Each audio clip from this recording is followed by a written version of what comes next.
പേരാമ്പ്ര ചെറുവണ്ണൂർ കക്രമുക്ക് റോഡിൽ കാർ കത്തി ഗർഭിണി മരിച്ച സംഭവത്തിൽ അന്വേഷണം നിർണായക വഴിത്തിരിവിലേക്ക് എത്തിയിരിക്കുകയാണ്. സോനയുടെ ദാരുണമായ മരണത്തിന് കാരണമായ തീപിടുത്തം സാധാരണ വാഹനാപകടമല്ലെന്നും ഇത് ആസൂത്രിതമായ സംഭവമായിരിക്കാമെന്നുമാണ് പോലീസിന്റെ പുതിയ നിഗമനം. ആദ്യഘട്ടത്തിൽ വാഹനത്തിന്റെ തകരാറാണ് അപകട കാരണമെന്ന് കരുതിയിരുന്നുവെങ്കിലും മോട്ടോർ വാഹന വകുപ്പിന്റെ പരിശോധനയിൽ കാറിന്റെ എഞ്ചിനിൽ നിന്നല്ല തീ പടർന്നത് എന്ന് വ്യക്തമായിരുന്നു.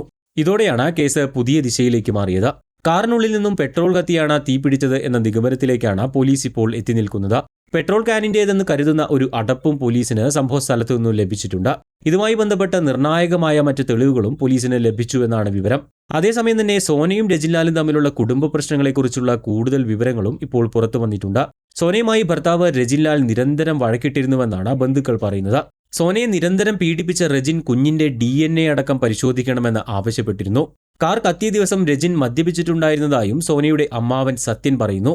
മരണത്തിന് തൊട്ടുമുൻപ് സോന ഭർത്താവിൽ നിന്നും നിരന്തര പീഡനങ്ങൾ ഏറ്റുവാങ്ങിയിരുന്നതായി കുടുംബം ആരോപിച്ചു. താൻ നേരിടേണ്ടി വന്ന പീഡനങ്ങളെല്ലാം സോനയുടെ മാതൃ സഹോദരിയുടെ മകളോട് പറഞ്ഞിരുന്നു. കാർ കത്തിയ ദിവസം സോനയും ഭർത്താവും ഇവരുടെ വീട്ടിലായിരുന്നു ഉണ്ടായിരുന്നത്. സോന ഫോൺ ചെയ്തപ്പോൾ താൻ മദ്യപിക്കുകയാണെന്ന് രജിൻ പറഞ്ഞിരുന്നതായും കുടുംബം ആരോപിക്കുന്നു. അപകടശേഷം കാറിന്റെ പിൻസീറ്റിലാണ് സോനയുടെ മൃതദേഹം ഉണ്ടായിരുന്നത്.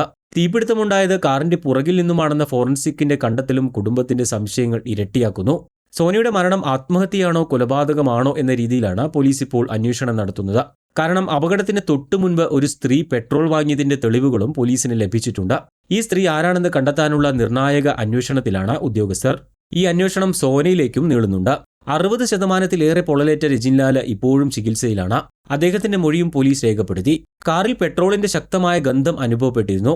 എന്താണ് ഈ മണം എന്ന് ചോദിക്കാൻ ശ്രമിക്കുന്നതിനിടയിലാണ് തീ ആളിപ്പടർന്നത് എന്നായിരുന്നു രജിൻലാലിന്റെ മൊഴി. കഴിഞ്ഞ വെള്ളിയാഴ്ച രാത്രി 9 മണിയോടെയാണ് കാർ കത്തിയത്. നാട്ടുകാർ ഓടിക്കൂടിയാണ് കാറിലെ തീ അണയ്ക്കുന്നത്.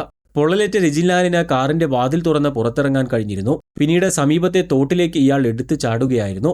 പിൻസീറ്റിൽ സീറ്റ് ബെൽറ്റ് ഇട്ട് കിടക്കുന്ന രീതിയിലായിരുന്നു സോനയുടെ മൃതദേഹം കണ്ടെത്തിയത്.